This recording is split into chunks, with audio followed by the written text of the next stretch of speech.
Hey, so I know you're probably like, I want my child to be doing healthy stuff. I want them to eat cleaner, take care of themselves better. I want my grandchild to be healthier. So I want my daughter, my son to do better in this area. I talk to a lot of mothers and grandmothers like this. And today I want to address some of the things that we may be doing out of love, care, and compassion that could be working against what we're trying to achieve when it comes to our family members eating healthy and living a clean lifestyle. I'm Samantha Salmon, certified integrative nutrition coach and brain health licensed trainer. And this thing comes up a lot. I want my husband, my sister, my daughter, my son. I hear this so many times. I want these people outside of me to do better. And what I notice too is that a lot of times it comes from folks who they themselves have the same issue. I see them having the same issue that they're telling other people. Remember, when you point the finger, 3 is pointing back at you, right? So you need to do some self-reflection anytime you're looking outside of yourself to correct someone else. Look at yourself. This is how we build empathy and understanding, right? And we build connection, right? That's what relationships are about. If you truly love this person, you build connection with empathy. Empathy comes from understanding. Understanding means you don't sit on a pedestal with an ego trip. Like the other person should do this. You are with them. They are really no different than you. They're probably dealing with some struggles you're not aware of. But where in your life are you mirroring the same action? Because we are like the 5 people we hang around most. If you're around this person a lot, they're either leading you or you're leading them. So who's sitting where, right? The main point of this video, right? The one principle that can save your health and that of your relationships, besides the fact that you want to be what you want to see in the world, is the concept of reinforcing positive behaviors, right? Instead of when you are talking to these people, criticizing them, you want to reinforce the good that they're doing. And I know it will take some time. Trust, I am an INFJ. So my J goes hard. I judge, right? And judgment is really discernment on steroids, okay? Judgment for folks who are INFJ or they have J in their Myers-Briggs anywhere, that judging comes from a place of self-protection. So it's either a coping mechanism, a strategy that's been learned because of maybe disappointment from humanity. I can only speak from my personal experience. That's where that really comes from. It's a self-protection, and the brain and body is a self-preservation machinery, intelligence, right? It is always doing things to protect the self, which is why the brain itself is so fascinating, the way it works, right? When a young person experiences trauma, there's literal like walls that show up and block out this memory, right? The memory exists, but there's a wall around it. It can't even be accessed. Why? Because the brain needed to do that in order for this person to continue. It wanted to stop the hurt. And that was the mechanism that it knows to do to stop the hurt. It just blocks it. Our brain also does a thing where we will lose. So like at night when you go to sleep, your brain stores information, but it doesn't just store information. It also lets go of information it feels you don't need. And you may lose certain memories that aren't serving you, aren't helpful to you, maybe hurt you quite a bit. It's causing a lot of chaos emotionally, psychologically, and the brain will just let it go. And it's really fascinating how the brain does this, right? There's no necessarily an impetus or trigger from us. The brain is just doing this to protect us. So it has its place. It has its role in our life. What we really want to do, though, is when we're dealing with other people and we're looking to reinforce positive behavior, we do that by acknowledging what they're doing. And it also, not only does it serve them to encourage them to do more of what they're doing, but it also serves you, because a lot of times when we're looking outside of ourselves and spending a lot of time criticizing other people, we are draining our own life force energy. It makes us fatigued, less healthy. We're getting stressed because we're too much in other people's business. And I understand, like, some of you, your mothers, grandmothers, that's always going to be the case, that you are worried and concerned about your kids and all of this. I get that completely. And at the same time, preserving your own health is going to really make the biggest impact on the family.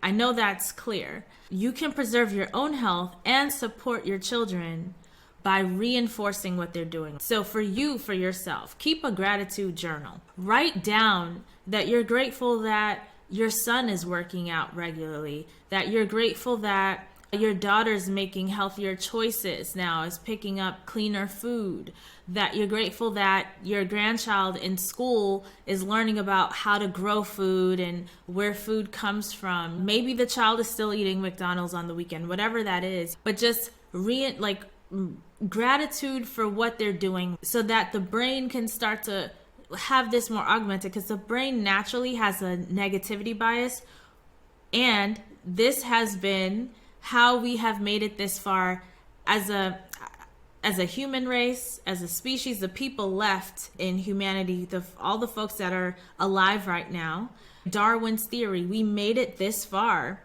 because of this negativity bias. It has kept us safe. Just like this discernment, the judgment, all of that has kept us safe, has managed to get us to this point, 2024. So it's not necessarily a bad thing, but we need to tame it.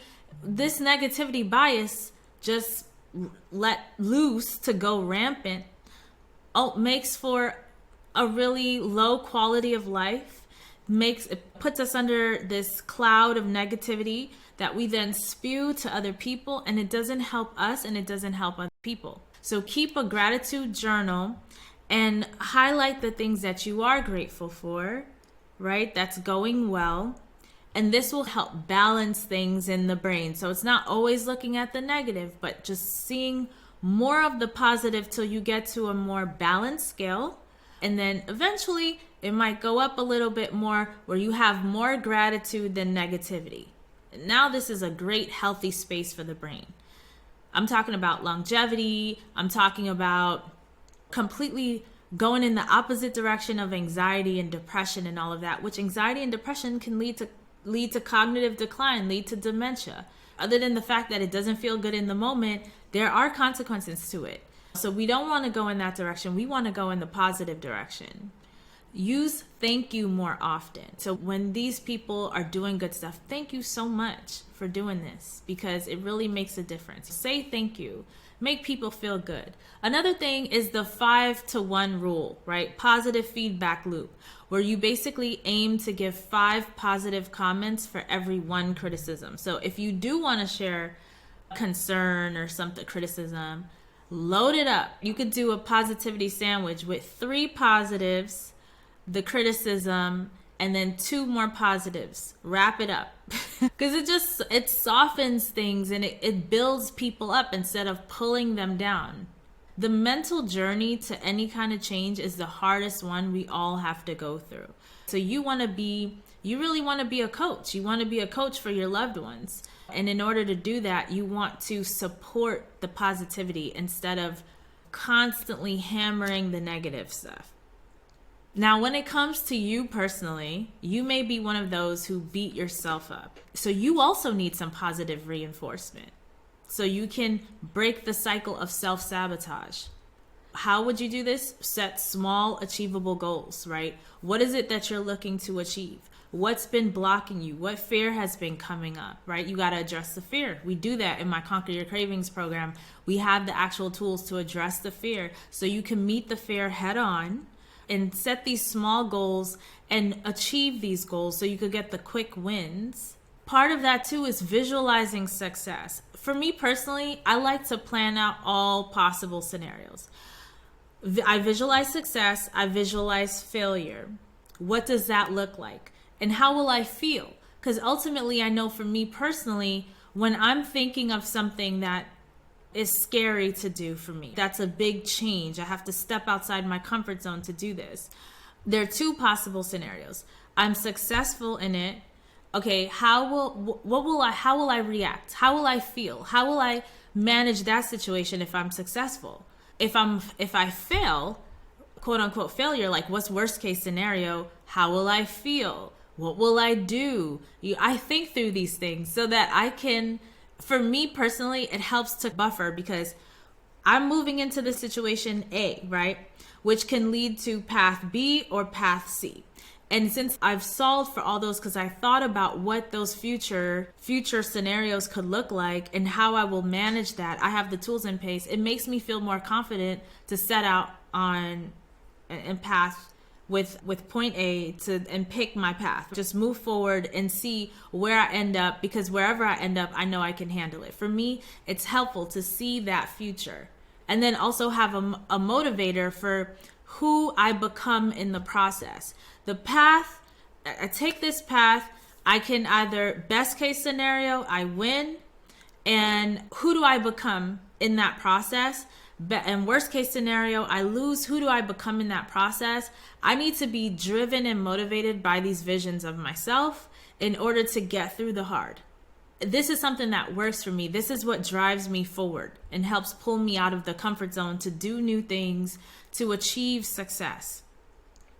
And then my rewards for doing those things shouldn't and can't always be food rewards. Sometimes I think we're putting food into too many things, but we do need to somehow celebrate these small wins along the way to keep us motivated, right? Keep us taking action. So think about, how will you celebrate your progress? And for me, I celebrate by just taking time off, relaxing, reading a book, just catering to my needs. It's typically not like a food thing, but just reading, spending time reading. Like, that's the stuff that I like to do. Netflix and chill, all the stuff that I like to do that is not food and may or may not be work related, because I love my work revolves around nutrition, health, and wellness.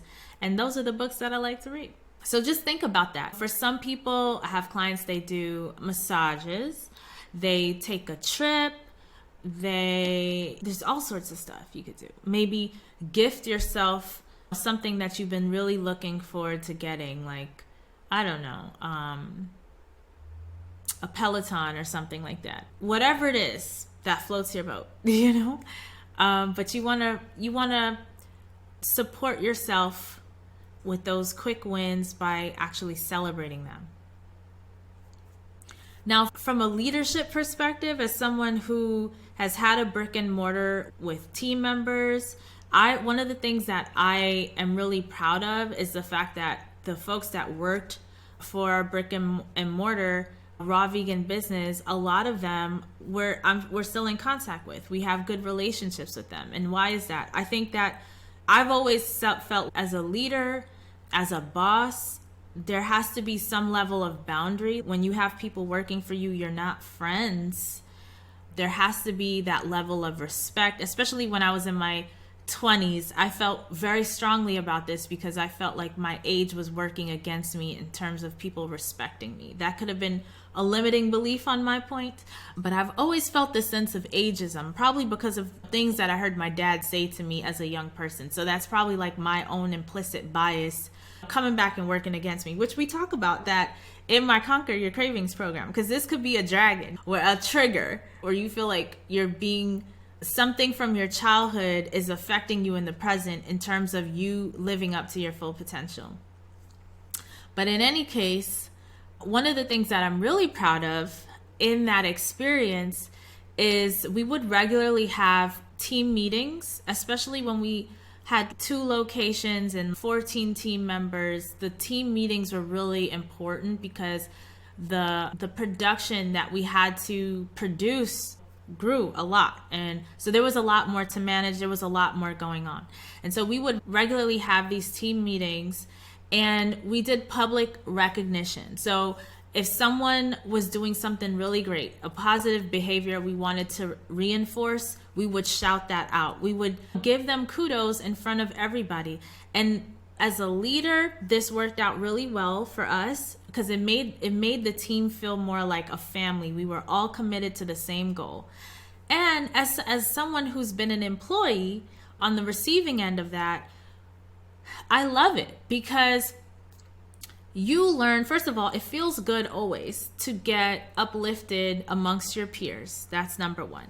And number two, even when other people are being uplifted in front of you, and you're part of a group, part of a team trying to achieve something, whatever company or organization you're working for, you're part of a team trying to achieve something, and someone else is being uplifted, everybody learns, oh, this is what gets acknowledged. This is what is wanted, or is what the leaders want. If we do this, then people look at it positively. Like, we all learn from it what we need to be doing more of in order to get the kudos, in order to get to the goal. So I think there's win-wins all around. And so it's the same thing like at home, like how we show up at home and how we show up in the workplace. All of this has to do with the health of your brain, right? And these strategies to really uplift the positive, to reinforce positive behaviors.